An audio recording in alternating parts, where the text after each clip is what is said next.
Et pendant que les choses se bousculent pour nous prévenir que le départ est proche, la foi des nombreux croyants semble se refroidir. Les gens se sont apparemment habitués au message en oubliant qu'il y a un enlèvement devant nous qui exige une bonne préparation pour y participer. Nous avons observé que certaines pratiques considérées à l'époque comme païennes sont devenues normales aujourd'hui. L'écart qui existait entre le croyant du message et les pentecôtistes s'est rétréci de plus en plus. Que s'est-il vraiment passé? Réfléchissons ensemble à travers ces récits. C'est ce que l'on peut appeler l'âge d'or dans l'histoire du message du temps de la fin en RDC, quand l'amour fraternel avait encore sa place dans le cœur des croyants, sans hypocrisie.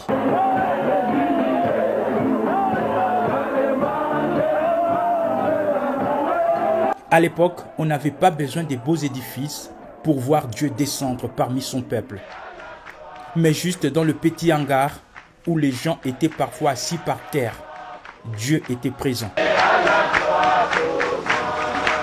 L'objectif principal de ses frères et sœurs était l'enlèvement. Ils l'attendaient comme si cela allait arriver dans les prochaines heures. Ici, tous les pasteurs du message acceptaient encore de s'appeler frères, sans faire allusion à leur titre de pasteur ou de révérend.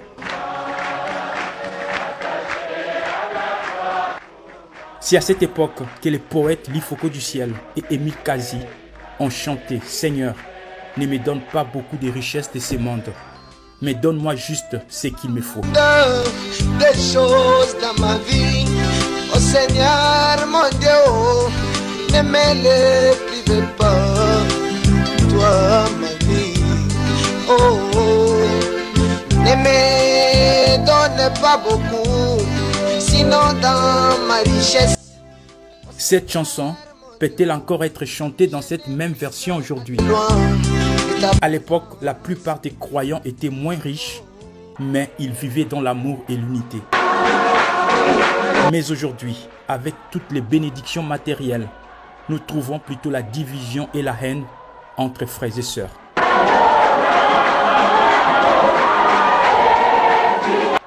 Où est passé notre premier amour?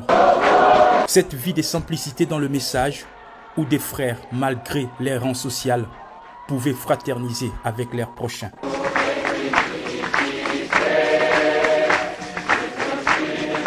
Si à cette époque, l'avènement du Seigneur était la chose importante qui préoccupait les croyants du message, à ces jours, on semble s'éloigner peu à peu de cet objectif majeur. Qui aurait pu imaginer il y a 50 ans que les sœurs du message mettraient des mèches sur la tête?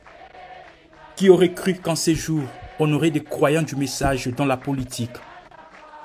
Qui aurait pu imaginer à l'époque que nous aurions autant de divisions dans le message? Hier, sous les hangars, l'objectif des fidèles et des pasteurs était le ciel. Mais aujourd'hui, dans les grandes églises bien construites, l'objectif est devenu l'argent et les biens matériels. Où allons-nous? Après avoir commencé par l'esprit, allons-nous maintenant finir par la chair? Où est passé notre zèle premier? Les gens sont-ils fatigués d'attendre le retour du Seigneur? Attention, la Bible nous prévient, tenez-vous prêts, car le Fils de l'homme viendra à l'heure où vous n'y penserez pas.